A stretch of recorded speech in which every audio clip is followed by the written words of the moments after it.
Leviticus chapter 2.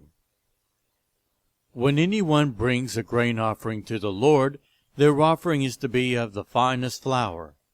They are to pour olive oil on it, put incense on it, and take it to Aaron's sons, the priests.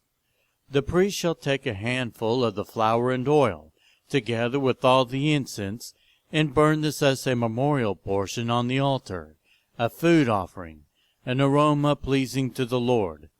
The rest of the grain offering belongs to Aaron and his sons.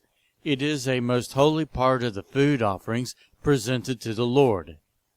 If you bring a grain offering baked in an oven, it is to consist of the finest flour, either thick loaves made without yeast and with olive oil mixed in, or thin loaves made without yeast and brushed with olive oil.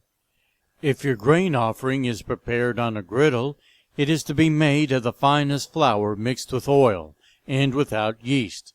Crumble it and pour oil on it. It is a grain offering. If your grain offering is cooked in a pan, it is to be made of the finest flour and some olive oil. Bring the grain offering made of these things to the Lord. Present it to the priest, who shall take it to the altar. He shall take out the memorial portion from the grain offering, and burn it on the altar as a food offering, an aroma pleasing to the Lord. The rest of the grain offering belongs to Aaron and his sons. It is a most holy part of the food offerings presented to the Lord. Every grain offering you bring to the Lord must be made without yeast, for you are not to burn any yeast or honey in a food offering presented to the Lord.